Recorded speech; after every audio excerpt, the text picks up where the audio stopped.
Vet bills can be expensive, but Spot Pet Insurance can give you up to 90% cash back on vet bills, so you can worry less about high vet bills. Yep, up to 90% cash back on vet bills for unexpected accidents, illness, and even routine care.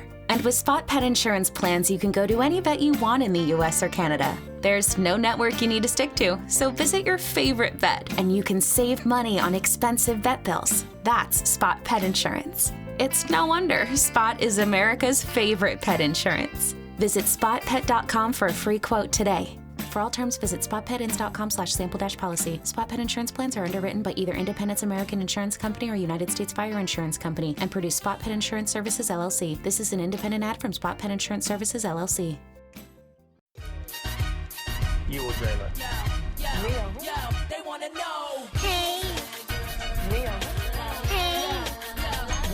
Come on. Hey. I want to be famous. Welcome to Who Weekly, the podcast where you'll learn everything you need to know about the celebrities you don't. I'm Bobby Finger. I'm Lindsay Weber. And we have breaking news. The artist formerly known as GoJoJo will henceforth be known as JoeJoJo, as in JoeJoJo, not to be confused with BoJoJo, who is JoJo Siwa. Joanna Noel Levesque, formerly known as GoJoJo, will now be known as JoeJoJo, JoeJoJo. Why, Bobby? Because she is providing the official song for the Biden-Harris campaign, a Diane Warren-penned tune called The Change, which is fine. It's a good song. Yeah, it's a good song. It's a good no song. fight song, but maybe that's for the best is what I'm kind of like thinking as I say it. You know what I mean? It's like, it's no fight song, but like, we're good, you know? Like, that's fine. At least JoeJoJo will be there pumping them up. Yeah, maybe they have fond memories of Get Out, Leave, and AKA the way that I feel about the year 2020. Sorry, that was a gimme joke, but like, the way that I feel, I want to get out, in parentheses, leave this country. I'm gonna stand a little taller, hold my head a little higher, raise my voice a little louder. It's time. I'm gonna be the change. A lot of political news today. Well, not only is GoJoJo changed her name to JoeJoJo, we have Halsey sitting down with Bernie Sanders, iconic. Bernie Sanders, who's no longer in the election, but Halsey's still like, Bernie, want to FaceTime? I would love to, Ashley. I would love to, Ashley. Wait, do you think Bernie just addresses Halsey as Ashley? She's like, call me Halsey. He's like, I'll call you Ashley. No, I think what happened was he was very confused by Halsey, and then someone revealed to him, he was like, I don't really understand that name. And then someone says, well, Bernie, it's actually an anagram for Ashley. And he was like, oh, I love that. So he started calling her Ashley. That's in my fan fiction. He's a fan. You have Bernie Halsey fan fiction, naturally. Yeah. He's a fan of her, not her music. He doesn't know her music. He's Okay. just a fan of hers because she took the time to call him on FaceTime. She dressed as sort of like in Jackie O drag. Halsey did say we must eradicate billionaires. And so for that, we must kind of stand, And I fortunately happen to be someone that the young people listen to for whatever reason. I'm trying to... I suspect for very good reasons because you're a wonderful entertainer. Oh, thank you so much. I mean, Lana Del Rey is out here wearing mesh masks at a meet and greet, and Halsey is saying we must eradicate billionaires. And I have to say, my taste is just going crazy right now because we must stand for the Yeah, Lana Del Rey is not in the doc today, but go away. I love all the comments of people being like, why do you make this so hard for us? You're making this so hard for us. Why are you doing this to us, Lana? Dating cops and not wearing masks. It's just like the worst interpretation of the Banana theme song. She is... Which is not playing today because there's no banana news, FYI. More politics. This is a political podcast today. The last bit of politics. So if you subscribe to our Patreon, you will know that Lindsay used the law of attraction to give Donald Trump COVID. I mean, there's no way to say this. She used the law of attraction to give Trump COVID. A few days before Trump got COVID, I watched The Secret Dare to Dream starring Katie Holmes and Josh Lucas, and I said, wow, this is an interesting concept. What if I use the law of attraction to give Trump COVID? And I said, I thought really hard, and then it happened, and I just have to say it works. You visualized it. I just have to say it works. So there are three types of people in this world. People who believe that Lindsay gave Donald Trump COVID. Which is you. Then there are people who think that he got COVID by flagrantly disobeying the CDC advice and being in the Rose Garden without a mask. mask. But then there's a third group of people who think that Donald Trump did not get COVID from either Lindsie or from him disobeying the rules and being irresponsible. He doesn't actually have it at all. And those people are also known as holy rollers, spelled Rowllers, as in Kelly Rowland stands. Kelly Rowland does not believe that Donald Trump has COVID. An interesting theory. She revealed this theory on her Instagram story. But she did it in like a way that is just truly compelling. Like she wrote, okay, so she's just imagine all black background. We have big orange text. It says, he, in parentheses, DT, like, okay, yes, is clearly lying about having COVID. And then the emoji that's like, ooh, like with his eyes wide With the open, big eyes, his that's cheeks going, flushed. He's like, and ooh. blushy. And then below that, it's the thinking emoji, like the hand on chin emoji, like, there is a motive. He may even want to see how much it would trend. Big thinking face. And then below it says, something just ain't right. And then below that, we have my favorite face, the side eye sad face. And it just says, I'm just going to wait and see how this plays out. And then the next story, so then the next frame of her story is a screen grabbed. It's as if Kelly Rowland typed an October surprise in Google, and then Google always has like the suggestion up at the top. And it was like the link to the October surprise Wikipedia. So it says, I'm just going to leave this here. And it's the quick Wikipedia definition of what an October surprise is. And she goes, we'll see what happens. She is truly our best political commentator. I have to say, this is compelling. This argument's compelling. Big text on an Instagram story, compelling. It's compelling. Everyone's getting political. We got JoeJoJo getting political, Halsey, Ashley getting political, and we got Kelly Rowland getting political. Now's the time to get political. Yeah. Now's the time to get political. If not now, when? Truly. All right. Can we get out of the politics, please? Can we move on from the politics? Let's get out of the politics. So we have Buddy Velasco, just a quick update. Obviously, don't need to spend a lot of time here. We had mentioned that it seemed feasible to us non-bakers to bake cakes and ice cakes and decorate cakes with just one hand. Buddy Velasco is proving us right. He has released photos of himself post bowling alley accident where his hand got like crushed or impaled or something or other inside bowling mechanisms, like bowling alley mechanisms. And he's decorating this cake at home. Good for him. With his family. Good for him. With one hand. Good for him. Good for him. I love it. I'm blown away. I love it. Good for him. We're very adaptable. Yeah. This is great. I love that you found this. This is a fascinating story. Well, this is a new website. You know how we found sometimes new gossip websites we come across, and I add them to my kind of collection. This one is very old, but for some reason I'd never come across. It's Janet Charlton's Hollywood.com. Seems like she's kind of like a vintagey Hollywood gossip monger type that I She's hadn't got like heard a of Betsy before. Johnson vibe.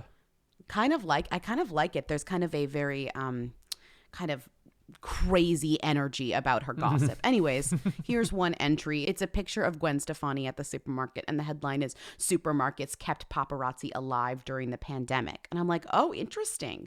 And so it says, before COVID, Hollywood paparazzi had a lot of choices and places to stalk celebrities during the day. Popular shopping areas like Melrose Avenue, Rodeo Drive, or the Grove were ideal hunting grounds for celebrity-hungry paparazzi, outdoor cafes, blah, blah, blah. After COVID struck, the only place that everyone went was the supermarket. Paparazzi stake out the parking lots of all the upscale markets like Bristol Farms, Erewhon, Gelson's, and watched for arriving celebrities' cars.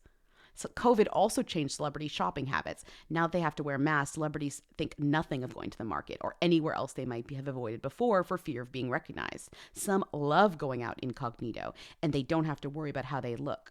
It's more fun shopping in Hollywood now. You never know who that masked person fondling avocados right next to you. Gwen Stefani enjoyed a supermarket visit this weekend with 2 of her sons, but you could tell that it was Gwen Stefani in this specific paparazzi photo. But I love the idea of paparazzi staking out Gelson's. The hot spots, you know? And I love the idea of celebrities being like, I'm a little freer. I feel free suddenly. Yeah, with this mask on, you can't tell. I'm usually good at spotting celebrities or whatever, but it's like with a mask and sunglasses and maybe a hat, you're good to go. Like that is basically a full face covering. I had the strangest experience. I was walking down the street yesterday and I saw someone cross the street in front of me, 6 feet away, 7 feet away. And I was like, it's Florence Pugh. Like it was a weird little brain fart. I was like, that's Florence Pugh, but it was just some woman in a mask. And then after, half a second of thinking that, that was Florence Pugh in a mask 6 feet from me, I was like, are you out of your mind? My brain is still doing the New York thing of like being desperate to see celebrities. And again, I never see celebrities, very rarely see celebrities. And here I am for half a second thinking that I saw Florence Pugh in a mask in my neighborhood. You know who you could see if you went into Manhattan? Amelia Vitolo Jr. and Katie Holmes, because those two are just stomping down the street all the time. They're still smooching. Did you see them smooching on the subway? They were on the subway. All they do is smooch. Every single piece of news. If we were like insane, we'd change banana to like Katie Holmes, Amelia Vitolo Jr. because they do not stop. They do not stop making news, those two. Amelia Holmes? Amelia Holmes? No, we can't. Well, we're not. We're fully not, because there's really no news. There's just like a lot of photos of them smooching. No, they just smooch. They're actually quite boring. They were walking down the street and someone got a photo of them, and she was wearing the most amazing like fashion outfit, slouchy, perfect thing. Oh, it was just incredible. It was just incredible. When did we become fans of Katie Holmes? When did this happen? I don't know. We're out here watching The Secret, talking about Amelia Vitolo all the time. I know it's kind of a likely happenstance that The Secret got changed from $20 to $5 at the same time she started smooching a man on the streets of New York. You know, like that just happened. It's almost like I made that happen. It's also COVID desperation. Celebrity gossip has been so boring for the past 7 months, so we'll take Katie Holmes and Amelia Vitolo Jr. in their Pontiac GTO, you know? Smooching on the subway in masks. I mean, it is a good story. It's a good story. She's giving us a good story. And he's Secret like, Dare to Dream, though, not as good of a story. And he's Katie like Holmes' just life. sleazy enough. Like he does sort of seem like a dirtbag for the way he allegedly treated his ex. Did you see the news that his mom was like mad at him? Like, I don't know why we had this news, but like his mom was like disappointed in him or something like that. Are you talking about the Daily Mail headline, Amelia Vitolo's relationship with Katie Holmes reportedly upset his mom, quote, she brought him up better than that? Yes. Yes. I like the way that this sentence is framed because this is aggregating page 6, but it says, sources close to the family say she was furious after the chef ended his previous engagement last month and moved on with the Batman Begins star. Batman Begins star. That almost makes me think that the mom just has a grudge against Batman Begins and is like, couldn't it at least have been Maggie Gyllenhaal? Right. You know, she's like, it's not that good, really, guys. She says, Lourdes thinks she brought him up better than that, says an insider. She didn't like how Emilio handled this at all. It's really like we could honestly, I'll take anything we can get at this point. The news is low. The meter is down. So like Katie Holmes and this random guy walking the streets of Soho, like getting their picture taken and smooching is like kind of the best we got since Banana. You know what else we got? Chrissy Metz and some guy. Remember when Chrissy Metz was like, Chrissy Metz broke up with her boyfriend, and she's like, actually, I broke up with him 2 years ago. Yeah, and everyone was like, oh, sorry. Sorry, Chrissy. She's actually dating some guy named Blac Chyna. He's truly some guy. You know, it's like somebody you kind of like vaguely know and you see at like various parties. The people we like don't see anymore, but the people you run into at parties that you kind of know, and every update you get from them is every time you see them. So it could be like years in between. So they could like be doing something so serious in a serious relationship the next time you see them. They're like, how's so-and-so? And they're like, oh, we broke up like 2 years ago. And you're like, oh, like, I don't know. Oh. Mine wasn't out. Yeah. Oh. It's like, it's every piece of news about Chrissy Metz. I don't really understand. So this new guy, he lives in Nashville. He's not a celebrity. His name is Blac Chyna. I found his LinkedIn, but his LinkedIn is doing this thing where it's not really explaining what his job is. It's very peak like House Hunter's job, where they're like, I'm in environmental marketing at a pharmaceutical agency, and our budget is $900,000. And you're like, what? Like, I don't understand what jobs are. Look at this. So he works in music in a way. He worked at BMI for a little bit, and he was like a creative director there. But now he's a broker at a commercial real estate office. All of his clients are, I guess, mostly like Nashville, like industry related. So it must be like fancy commercial properties. When did they reveal this? National Boyfriend Day, which is not a day. The only days, as we've described, are National Coffee Day and National Podcast Day. There are no other days. Get out of here. They both gave each other hashtags, which I think is both disgusting and sort of cute. Chrissy says, Happy National Boyfriend Day to my dreamboat. Bradley, from the moment I first laid eyes on you, I wanted and needed to know you. Now I feel so lucky to have you. You can hashtag Collins me smitten for sure. No. Which is his last name. Hashtag Collins me smitten. Collins me smitten. Collins me smitten. Well, he made up a hashtag just for her because he also released an Instagram celebrating his love for her on her birthday on September 29th. And he said, "Happy birthday to my love, Chrissy. From our first date in May, you've had me hashtag mesmerized. Oh no. Mesmerized? Mesmerized. You're not the best thing that's happened during quarantine. You're the best thing that's ever happened to me. I love you. You the best." Imagine ending your like deep profession of love with "you the best." You the best.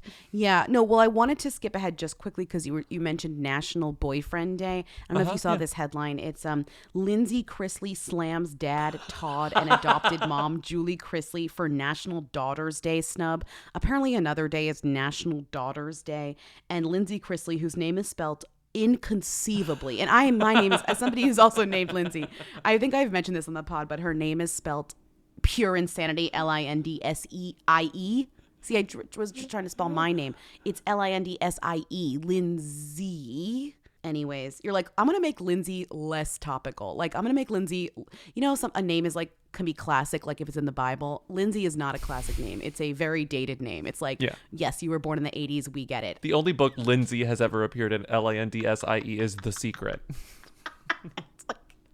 It's like, let's take a name that's like fully not classic, will fully not stand the test of time and make it even less so. Anyways, so Lindsie Chrisley called out Dad Todd and adopted mom Julie for snubbing her on National Daughters Day while recognizing Savannah. Here's my thing. Savannah gives Todd way more content than Lindsie. I don't even know what Lindsie does, but I know Savannah just cut her hair and called off her engagement. She's busy. Lindsie is the extortion daughter. Wait, no, she's not. Lindsie is the one that they allegedly, remember when there was all that darkness with them whenever they were going through their like financial fraud investigation? She was extorted, or she did extort? They were trying to extort from her by saying they were going to release a sex tape. Remember? They hate her. Oh my God, they hate her. But then they said that never happened, and then this went away. So I sort of feel like all of that weird stuff that we talked about last year with this family like went away. They came to some agreement that they were going to stop. I think everyone was sort of like lying about each other,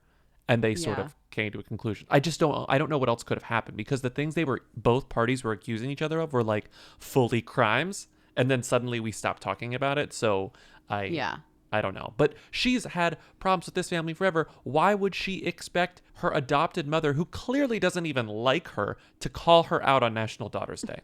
Come on, Lindsie. It's just so funny that like Todd wrote Happy Daughter's Day to the kindest, sweetest, most compassionate human. God bless us by allowing Savannah Chrisley to be our daughter. And then Julie wrote, she is kind, she is intelligent, she is far wiser than her years. I'm so proud to call you both my daughter. I love you, Savannah Chrisley and Chloe Chrisley. Another daughter got mentioned, not just Savannah Chrisley. And then Lindsie went on like her podcast that she hosts with like some teen mom person and said like there were posts that my dad and Julie made on their Instagrams that were like saying Happy National Daughter Day to Savannah or something like that.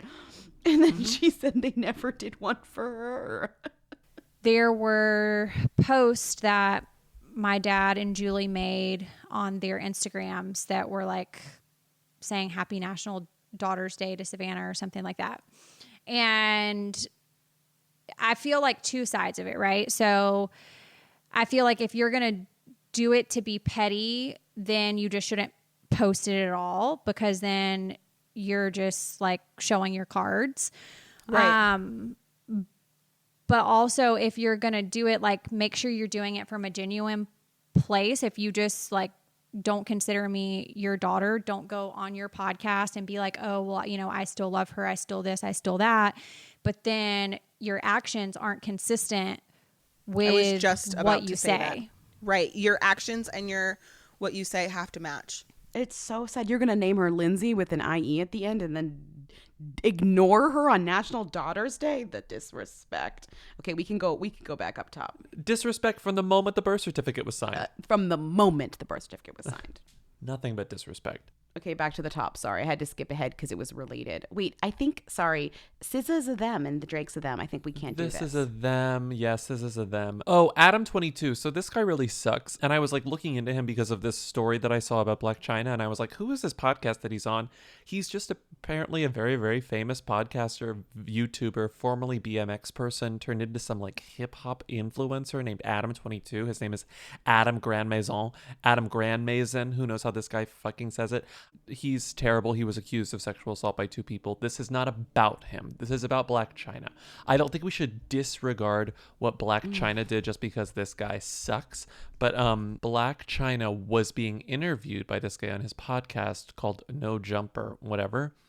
And he was talking about Soulja Boy. Remember whenever Blac Chyna dated Soulja Boy very briefly, and we were like, "This is a very weird relationship" because it only lasted like 2 days, and they did a lot of photos with people, and it was sort of like it was whenever the rumor was that Blac Chyna was basically like being paid to just be photographed with people because it increased their brand equity. Right. She was like, basically you would pay her for clout, which is like you'd pay her and you guys would go out and she'd get photographed with her. You like go to Craig's with Blac Chyna, then you get photographed. And people would say like, oh, so-and-so is like a new rapper dating Blac Chyna. And then you'd get that like nice press bump, which, yeah, fair. So Soulja Boy came up during this interview on No Jumper. Again, I'm not going to listen to this podcast just because like this guy seems to really, really suck. But the way she left is very funny. Listen, she looks more disinterested than I was whenever we were talking about Chrissy Metz and her boyfriend, but just to set the scene, okay. Have you spoken to Soulja Boy recently?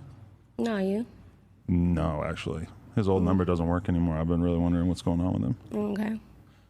So you guys had like a thing about a year ago? Or would you ever consider doing music with him? Hey, guess what? Yeah, what? I'm out. You're out? Yeah. The Soulja Boy question? No, it's just like you keep like being weird. But you know, this is what the people want to hear about, you know? Nah, but it's just weird. I'm out. Okay. Damn. Appreciate you, Blac Chyna. I love that. She's like, this sucks. And then she takes her headphones off and she leaves. Yeah. It reminds me of the Justin Bieber, guess what, I don't recall. No, what's that? Whenever he was being deposed and he was acting like a complete asshole. And he says, guess what? Oh, yeah. Guess what? I don't recall. Guess what? Guess what? I don't recall. We got a call recently that was like, what's up with Blac Chyna? And now we have an answer. She's walking off podcasts. Yeah, she's like doing press, but she still has like she has a nose for when something is just like not right. She's like, bye. What is up with the thing? Yeah, Blac Chyna, I don't know. She's kind of doing everything and also like all of us doing nothing, you know? Speaking of people who are doing everything and nothing, Joss Stone is pregnant. I just like I'm so like getting pregnant news is so kind of at the bottom of my in the hierarchy of news that I care about for celebrities right now. It's at the bottom just because it's like everywhere and it's not interesting, and usually there's no like story behind it and there's no like there's nothing interesting about it. It's like, oh, the girl from Duck Dynasty is pregnant. Oh, is pregnant. It's like, who care? You know, who care? The last interesting person to get pregnant was Bindi Irwin. No, I'm joking. It was Gigi Hadid. Let's be real. Okay. But the last interesting person to get pregnant was Bindi Irwin. Anyways, Joss Stone this morning reveals she's pregnant on some podcast. Her podcast, actually, I think it's called like A Cup of Happy. Yes, because she's British. So guess what? What? I'm going to have a little baby too. Oh my God, congratulations. I'm so excited to talk to you because I don't know many other pregnant women. Oh, how are you getting on? I'm week 17 and I've just stopped being really sick all the time. So feeling really happy. I'm feeling okay. Yes. Isn't it mad when you've got someone growing inside of you? Jeez. And the other great part is that just like Chrissy Metz, her boyfriend is just some guy named Cody, and the Daily Mail has no idea who he is, and they're not going to look deeper into it. Like, they're not going to find his LinkedIn. He's just some guy named Cody. Do we know anything else about Cody? Just he's an American musician named Cody. Yeah. see, even I am like, oh, well, this baby news is also not interesting. But what is funny is that in the Daily Mail article, they of course brought up something that I didn't know, which was that Joss Stone had been on Good Morning Britain, I guess. Like she made like bean crepes on like Zoom or something for them, because it's just a picture of Joss Stone with her arms outstretched in front of a bunch of ingredients, and it says Joss Stone's bean crepes, and then under that it says Joss was branded deluded and tone deaf by angry Good Morning Britain viewers recently after she declared, quote, happiness is a choice from the comfort of her luxury home in the Bahamas. So I guess she had gone on Good Morning Britain, made some bean crepes, and said happiness is a choice. She said, I've noticed we have a lot of opportunity to be happy and we don't always take it. And then people were like, bitch, you're like literally coming live from the Bahamas from your beautiful vacation home. Like, I don't want to hear about like choosing to be happy. You know what I mean? Mm-hmm. You know what? I get the same thing. I'm used to hearing my voice back singing, but then when I hear it back talking, I think, oh my God. This podcast is brought to you by Squarespace. Can't imagine it any other way. Whoweekly.us is a Squarespace. It will always be a Squarespace. We love our Squarespace. Even if they said no more advertising on this podcast, we would still have it be a Squarespace, because honestly, it's just the easiest, sanest way to have a website on the internet at this point. Yeah. I really can't think of another option. No, I wouldn't even know how to do another option at this point. It's like it is a perfect way. I know they have all the features I need. If there's a new feature that I need somehow in the future, I know that they're going to have it. Mm-hmm. Let's say there's something we need to do on this website that I can't even think of right now. I know that in the future advances, that they will have our back. I trust that Squarespace will keep up. Well, because right now it's like, you know, we have our tour dates that we're able to change on a whim, which we need to. But Squarespace does plenty of other things. They've got, you know, you could do a course, you could host a course, you could do analytics, you could do email campaigns, you can take payments, you can sell stuff. I mean, it's like we could do whatever we wanted on Squarespace, and I am actually comforted knowing that I could do that in the future. Yeah. So head to squarespace.com for a free trial, and when you're ready to launch, go to squarespace.com/who and save 10% on your first purchase of a website or domain. That's 10% off your first purchase of a website or domain. So you know Tony and Tamar's sister Towanda? Yeah, you only know this. You only know this if you watch Braxton Family Values. Yeah. You don't really know these women otherwise. Yeah. So she would. This is really great. We were talking about how Lana Del Rey's out here without a mask on. Towanda and her fiance, surprised she's engaged, Sean Hall, were leaving LAX, and they were in not only masks, but the weirdest masks I've ever seen. And they must be from that company. I think they're the masks where they're like, we'll do your face on a mask, which is such a bad idea. Like, I get it, but it's such a bad idea. You look crazy. They have the masks on where you send them a picture of your face and they put the bottom half of your face on the mask, which is a really good idea in theory. But in practice, you look like a non-playable character in a video game or like a sim. But a sim like early Sims before the mouths moved. And so here are Towanda and Sean Hall walking through LAX, talking to the cameras. Sounding like this when I'm talking to the cameras? But there's a full-on like smile on their faces the entire time. And they reveal that they are engaged. They're asking about the rest of the family. And they're like, what do you think about like David, who they hate talking about, David Adefeso? Well, okay, so since we last mentioned him, all of this, we haven't even mentioned the update. It's like he's now persona non grata for the Braxtons. Like Tamar and him are not together anymore. He did not have her back. It's bad news. And now he's like out here kind of like being rude. So we don't like it. At all. And there were all these like intense allegations on both sides. Not great. Anyway, they don't talk. Yeah, right. They don't talk about David anymore. So David comes up and it's very clear they don't want to talk about this. And then they reveal their own happy news, which is that they are engaged. And the TMZ reporter, who is honestly way too aggressive for being in the time of COVID, he is right in their faces. I understand that they're all wearing masks, but like step back a little bit. I just love that this guy is like, so are you getting married? And they're like, yeah, we're gonna wear those. Who's this handsome fella? You know, you out here on the dating scene now, y'all? Let's go. Yeah, we getting married. What's that? We getting married. Oh, y'all getting married? Yeah. Is that right? Yeah. The same guy runs into more people from the Braxton family. They run into Trina, her other sister, and the mom. And they're like, hey, what's up? Do you want to talk about David? And Trina's like, yeah, sure, like David sucks. And it's like being very respectful of like, we're trying to like stay focused as a family. Like this is very private to us, but like, it's all about family. It's all about making sure that Tamar's okay, blah, blah, blah, blah, blah. And they're like, hey, did you know, just wondering, did you know that Towanda was engaged? And they freak out. I'll play the clip here. Yes. We saw her yesterday. Yes. And she told us she's getting married. Did she? And they got engaged. Right. Wait, she's what? Oh, are you messing with me right now? No, are you messing with me right now? Are you messing with me right now? She said she's getting married? She said they're getting married. It's actually like very authentic. It's like reality show authentic. And then they call their mom over and they're like, hey mom. And then the guy's like, yeah, Evelyn, come on, you're the matriarch. Mom, we need you over here. Why? Well, because you have to come here right now. Right this second. Why? You're the matriarch of the family. Yeah. Towanda. Yeah. So Towanda. We saw Towanda yesterday, and she told us she's getting married. Was she pulling our leg? Well, this is. She had a ring on. We saw the ring. Well, you know what Beyonce said. What does Beyonce say? Put a ring on. You gotta put a ring on it. It's maybe the one good guy thing that I've seen a paparazzi do, like all quarantine.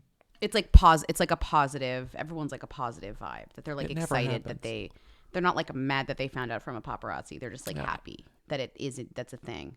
And the Braxton family has been so dark all quarantine, and now there's good news. Mm-hmm. So next up, we went from good news to this news. Mayim Bialik likes vaccines now, and I saw this. Maybe I'll end up cutting this from the episode.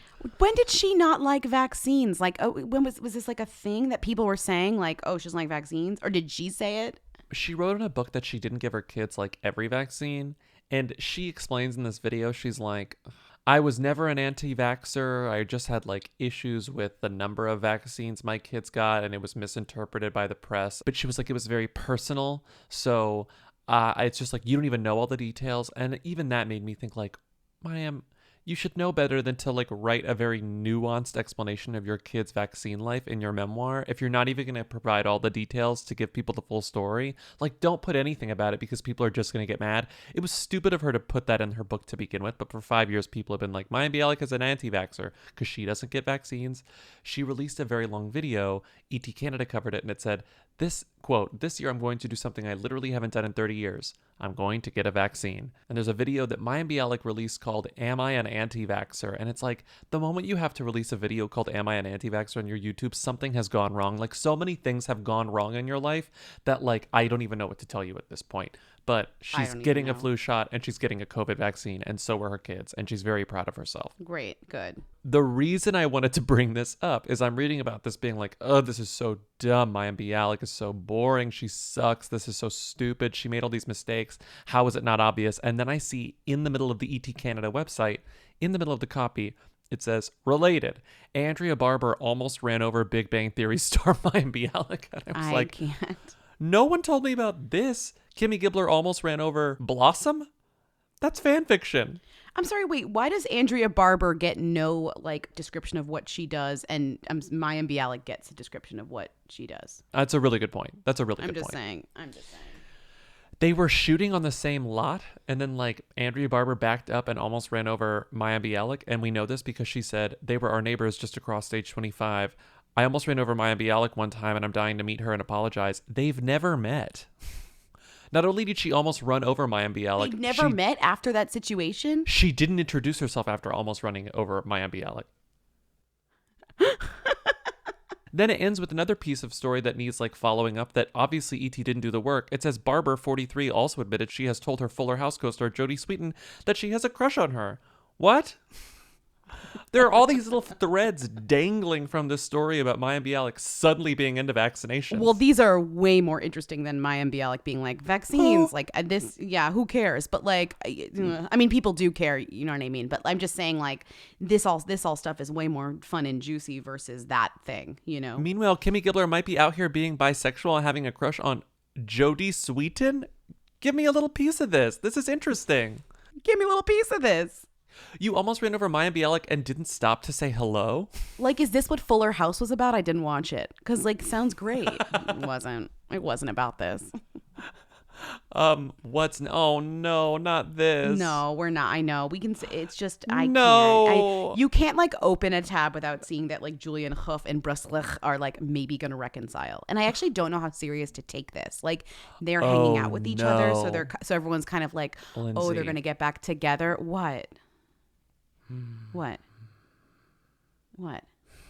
What if they're the Snow Owls? What if that's their reveal that they're back together? What if No, the I don't wanna tabloids hear are it. just laying I the don't wanna hear groundwork it. for the ultimate reveal I that don't they're wanna getting hear back it. together? Well, I also don't want to hear it because forgot to watch Masked Singer and do my guesses for this episode. Maybe in an episode in the future I'll do it. But like, I'm sorry, I forgot to do it. But they're not. No, they're not the Snow. No, stop. What if they are? No. America, who are we?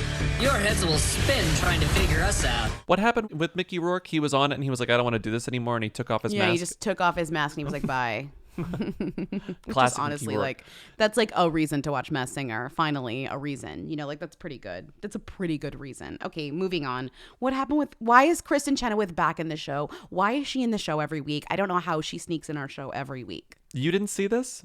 You didn't know what happened here? I know, I did see it, but it's also just like, why is Kristin Chenoweth coming up again? What power is she using that where she's like in the tabloids consistently? Everyone has been watching The Secret Dare to Dream and they're all using the law of attraction to God. do this. This is what's happening, Lindsie. I used it to push her out of the tabloids. It didn't work. Oh, it doesn't work. Okay, what? Oh, what no, happened? it doesn't. Oh, no, it doesn't work. Oh.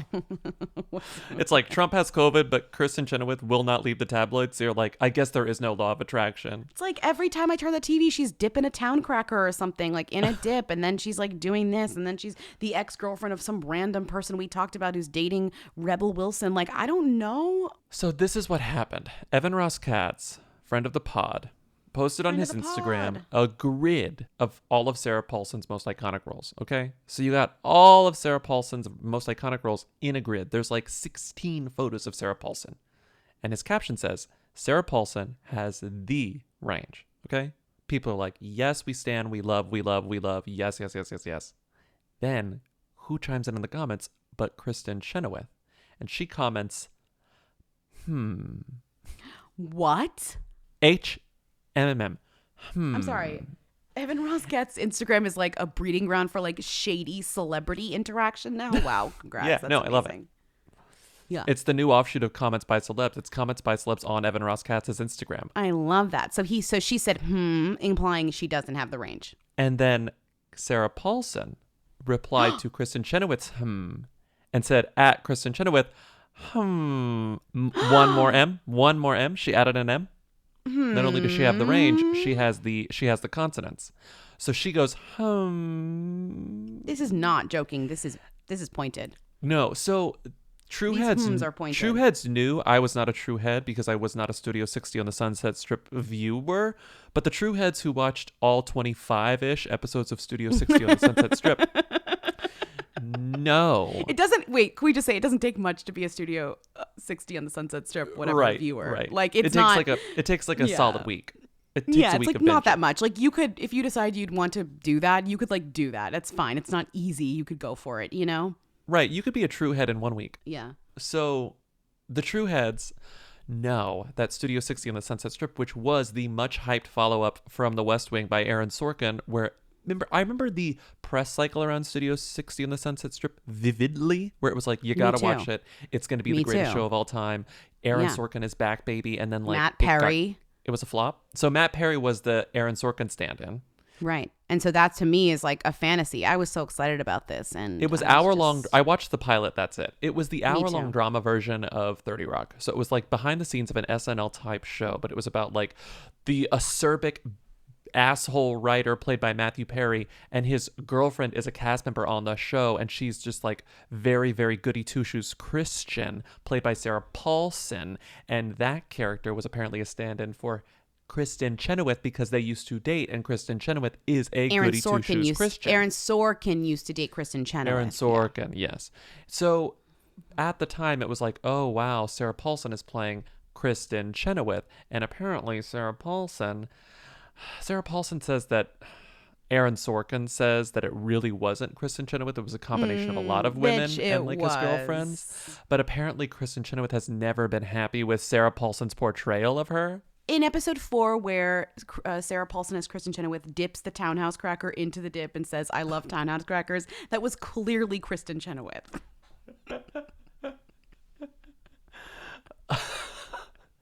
That's true. Like, true heads knew. They were like, "That's Kristin Chenoweth." When she sang that, when she closed the cabinet and sang the high note, come on.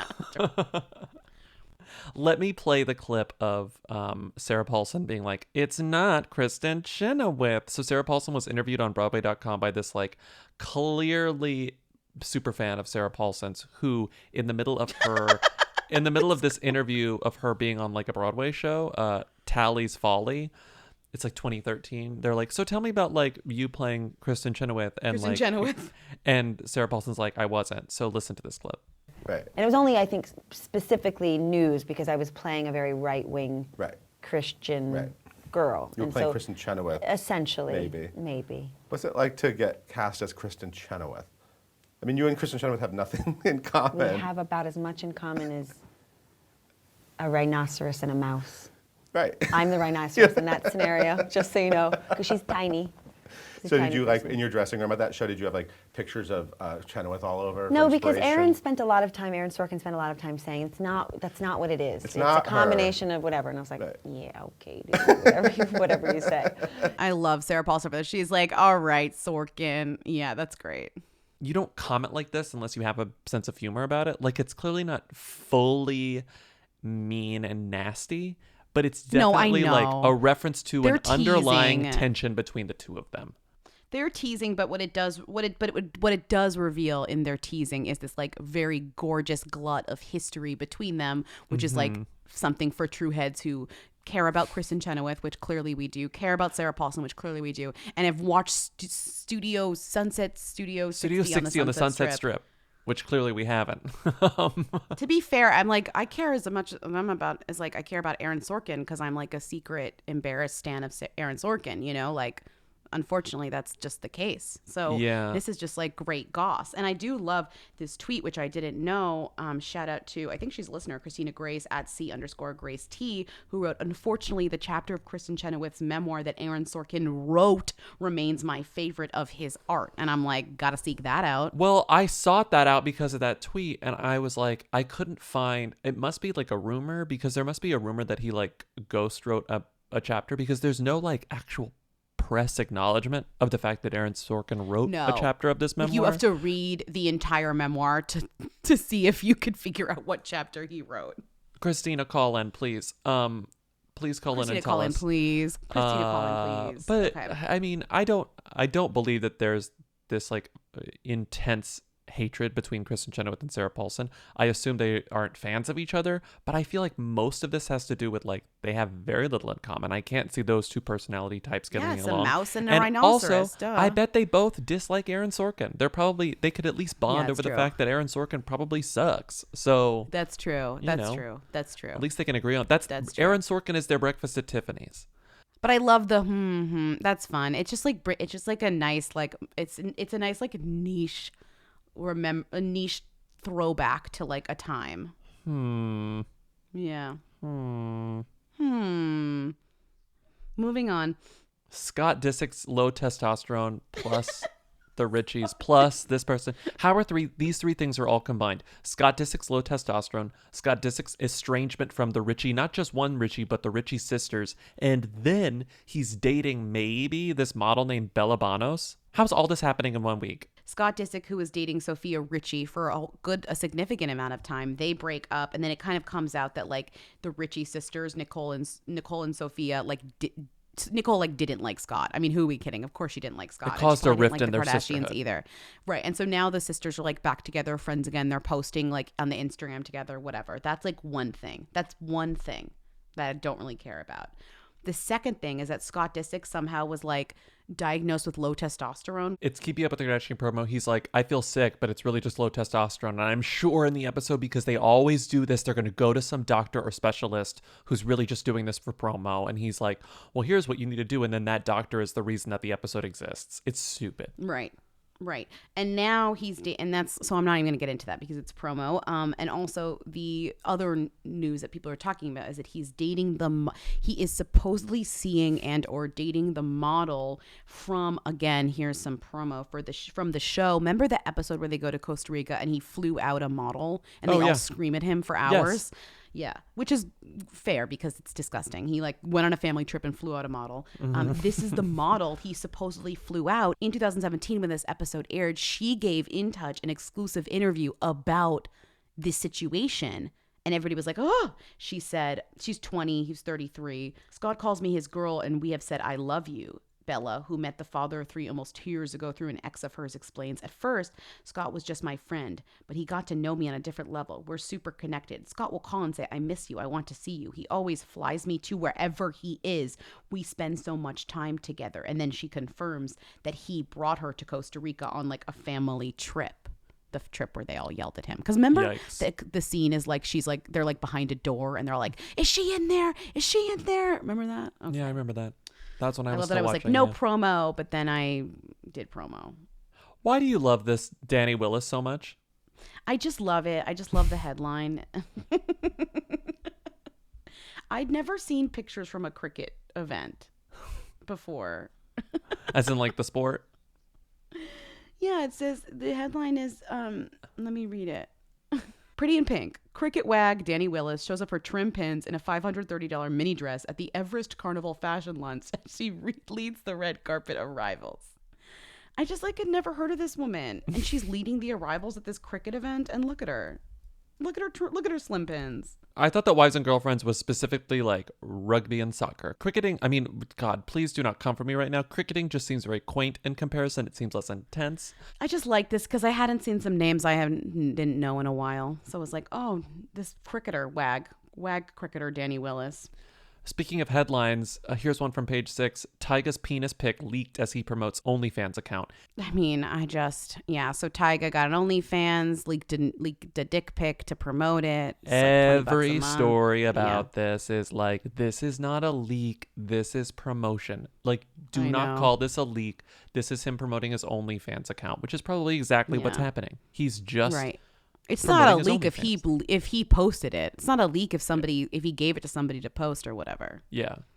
Also, I'm like, now that I've seen the D, why do I need to pay for the OnlyFans? All right, fine. This doesn't seem like it's going to be one of those fake out OnlyFans, like when Dorinda was like, I have an OnlyFans and didn't know what to do with it. I think this is Tyga it's a real one. I have an OnlyFans and here's me like having sex with people and pay $20 a month to see it. Now celebs or hoolebs are like doing actual OnlyFans content ever since like Cardi kind of blew it up as like a thing, and so did unfortunately Bella Thorne and that whole drama and like all that. Like they're all doing various versions of OnlyFans, and some OnlyFans are like PG rated, but like yeah, you're right. Tyga's via this photo, Tyga's I don't think is going to be. So go check it out if that's your thing. Yeah, if it's your thing, go check it out. OnlyFans is whatever you want it to be. It's things only fans of yours would want, aka like our patrons and OnlyFans, because only fans of Who Weekly would want to hear 2 to 5 extra hours of content a week, Mm-hmm. But then this is just to compare it to the Chris Evans leak. This isn't a leak. Like, no, I know. Yeah, there's no way this was a leak. This wasn't an accident. No, we all know. There's no way. He's honestly too clever for that. We're skipping banana, but guess what, Lindsie? We have GC3Z. I can't wait to hear it. It's the GC3Z row. I'm not even joking. I don't have to give it context. Fuck it. Here's the clip. No, we're just playing it. Do I want tennis courts? I definitely want a helipad. I would love a swimming pool with a mosaic of my face at the bottom. It's all these things. Look, I don't play tennis. I don't think I'll need a tennis court, so we'll scrap that idea. Would I like a helipad? Yeah. Would I like stables? Yeah. So it's all these things. Do I want cows, chickens, sheep, goats, zebras, donkeys? Yeah. Yeah. She's moving to remember where her reality show was, with her near her brother's house? Her brother's house. She's moving over there. So I'm actually sort of worried. She didn't release a new episode this week. So this episode is from a couple of weeks ago. Oh, no. Gemma is very good about releasing an episode every week. Every 7 days, there is a GC podcast. There was not one this week. I Interesting. mean, everyone's allowed Wonder to take a what's break. going on. Take a break. But like, not tell me us. you're going to take a break. Well, yeah, we don't take a break. Apparently. Okay. I slept in a terrible bed at one of our dates this tour. I won't reveal where it was because I don't want to be super rude, but the bed was absolutely horrendous. Big dip in the middle. I was Yeah. always like rolling into the center. It was so bad. My back hurt so bad when I woke up. And guess what? When I got home, my favorite part of being home was getting in bed. Yeah, I you was were like, back into finally, my mattress. It's real. Yeah. It's a real bed that was chosen for me based on a quiz, the Helix quiz.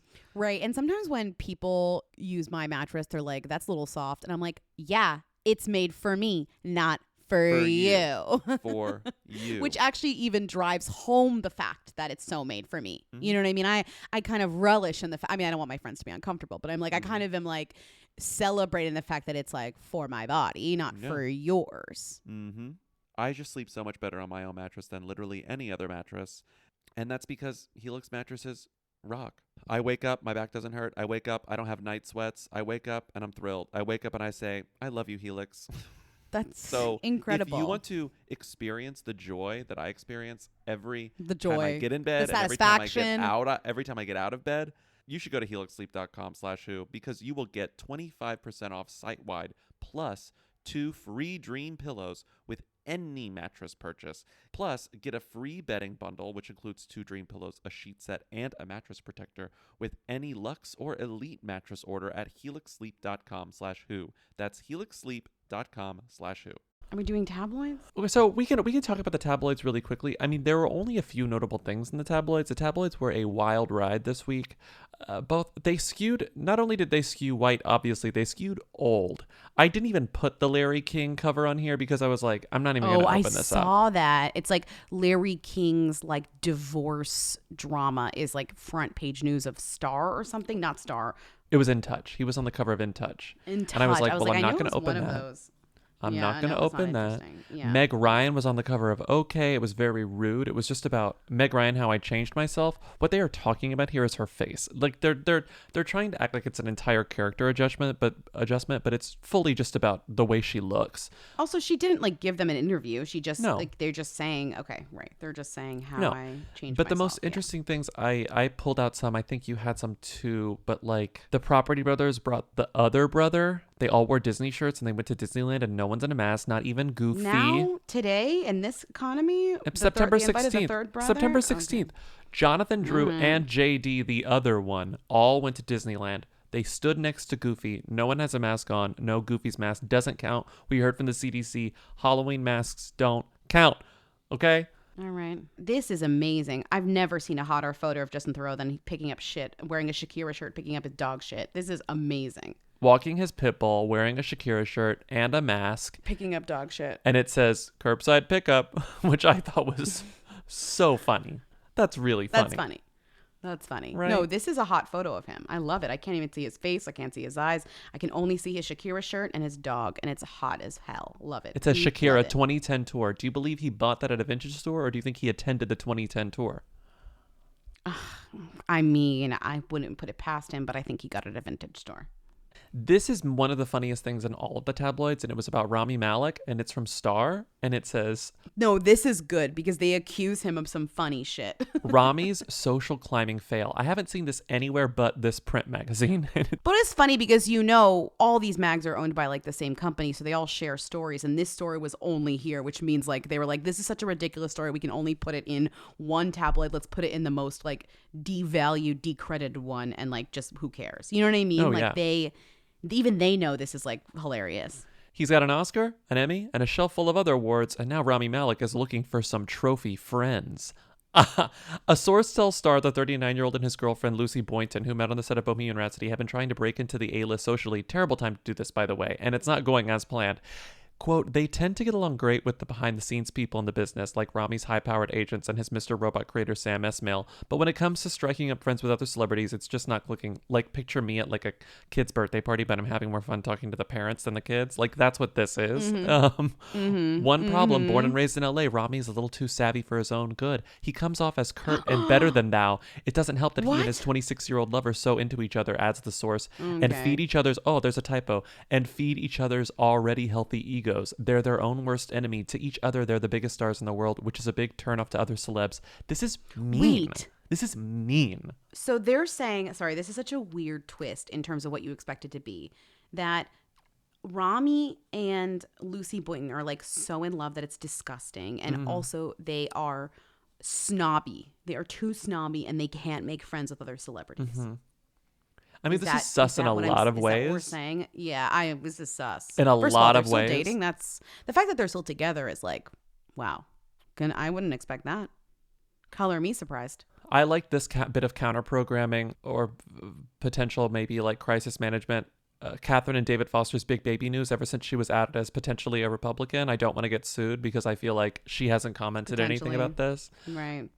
But there were those FEC filings. But they're doing this, but this is also like, it's funny because it's also like it's the terrible, like, look at her like wearing a dress that's like slightly, her belly is like visible. It's slightly visible. Oh, she must be pregnant. You know, and like it says that's bump also or just, burrito. like, the worst. Yeah, terrible. There's a photograph of Ian Somerhalder kissing literal grass that's been in pretty much every tabloid this week. Not to be rude, but you can tell it's just sod that's been laid down on this like random promo red carpet that he's doing, but not a red carpet, a green carpet full of sod. He has a new like environmental documentary called Kiss the Ground, and he was at the premiere kissing the ground. Meanwhile, the craziest story that's ever been published was published inside OK Magazine. And when Lindsie sent me this last night, I dropped my phone, ran around the house. This is like, this is fan fiction to the nth degree. Because like everyone is out here talking about the Drew Barrymore show, but this tabloid is like, nice try, bitches. We can do one better. Drew Barrymore is dating Tom Cruise. And to that, I say thank you because I really needed this, you know? Who is this source? Like, there was a moment, quote, there was a moment not too long ago when Drew realized she was ready to date again, and Tom was the first guy who came to mind. What? Drew Barrymore knows 12 people? Like, clearly she knows more. She's having them all on her talk show this week. You know, like every person in her phone book is on that show. So you think the only person she could think of to date was Tom Cruise? No, get out of here. They're apparently taking his like private planes all around Europe while he films Mission Impossible, and they talk on the phone all the time. And the source says Drew definitely wants to see more of Tom. She gets an incredible buzz every time they talk, and friends are rooting for them too. A lot of people think they're a great match. I can't. If this is true, like I'll do a Tom Cruise Mission Impossible stunt and then probably have an accident and die. But like, this is ridiculous. We're almost done with tabloids. There were only 3 more things I wanted to talk about. One was this headline, Goldie and Kurt butting heads. I was just like, no, they're not. And I moved on. Then I think it was OK interviewed. Is this OK? Yeah. OK interviewed Keith Urban. And this interview question was like too real. And I was like, oh, I love that these interviews are real. Whenever we do tabloids, you bring up Keith Urban. Like, why is Keith Urban always, he's always in the tabloid. Silly in the tabloids? Yeah. On the album, you talk about things like drinking too much and bad relationships, but you don't have issues with either of those. Imagine asking that to a musical artist. I know. And she goes, well, I just don't write about my life now. That would be limiting kind of thing. I write about my entire life. There are infinite things to write about. I love that they asked him that. And then there's this, Lindsie. Because you know recipes can't be copyrighted. And I saw there's always some celebrity that's like, try like Maria Menounos' vegetable stew, like try Debbie Mazar's like focaccia. Yeah. This was just keep talking. Try Audrina Patridge's frittata Florentine. No, I'm sorry. So there's a little photo of Audrina Patridge and a photo of a frittata Florentine, and I was like, I'm sorry, I just refuse to believe that any of these are not just ripped off of other magazines. So I literally just searched for frittata Florentine and tried to find some sort of like major source with the recipe in it. Come to find out, within the first couple of pages of results, I find a taste of home recipe for a frittata Florentine. Is it the exact same recipe? It's identical apart from the protein. So Audrina Patridge's frittata Florentine uses apple chicken sausage. Taste of Home's frittata Florentine, I think, used some sort of like apple smoked bacon. What was it? No, turkey bacon. Apart from that, not only are the measurements, the ingredients list are exactly the same. down to 1 small onion finely chopped, 3 tablespoons thinly sliced basil leaves, 1/2 cup of shredded mozzarella. All these the same, down to the directions. Just slight, like one additional like article here or there in the directions, and it was just like, no shit. Yeah. No, I mean, this is just it's hilarious. I mean, It's like an identical genius. recipe. And now we can move on to Rita. What was she wearing? Where was she seen? She posted what on Instagram? She's the Who Queen. Tens of people want to know all about the number one Who. Lindsie, Bobby, tell us now.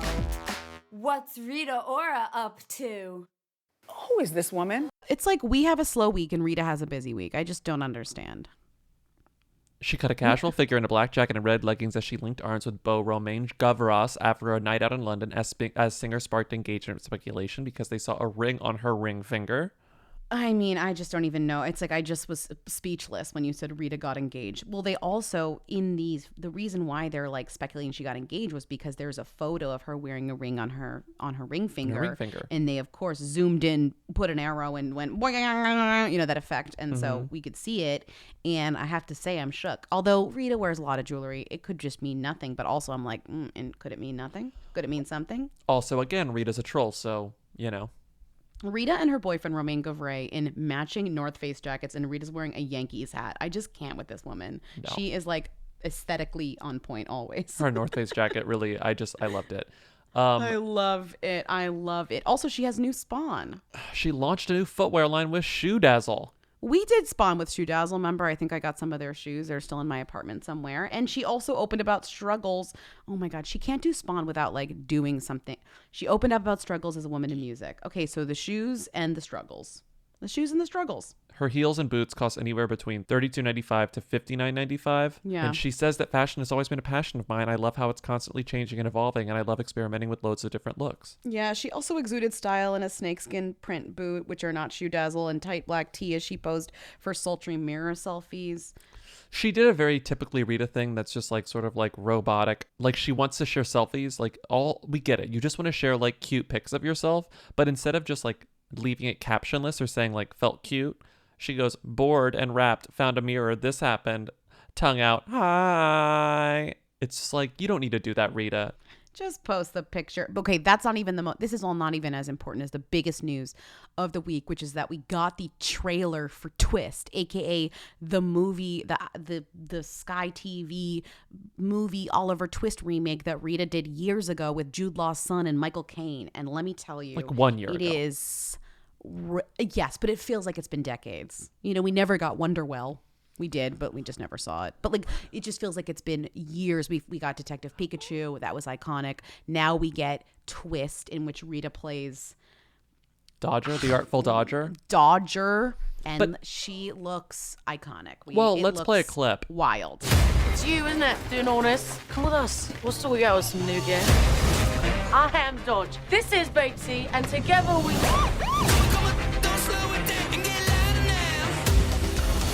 You saved Ross once already. It's a real hero, that one.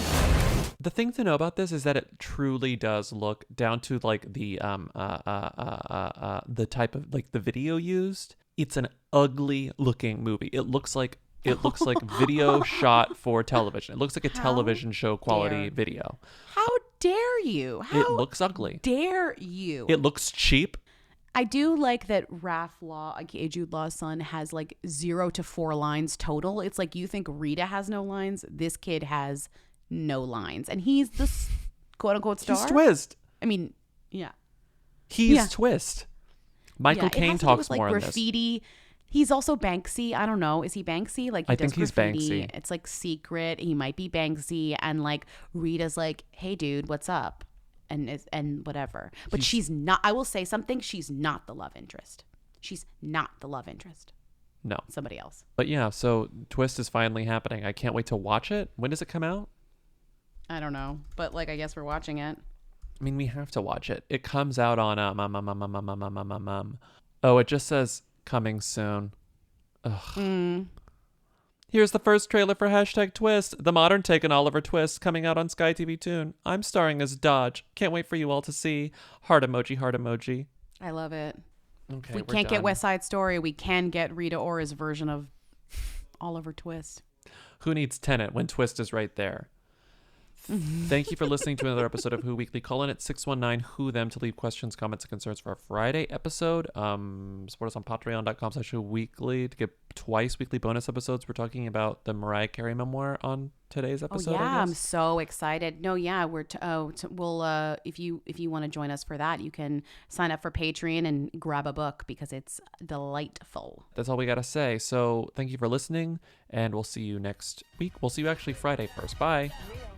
Bye. Hey. Hey. Hey. I want to be famous.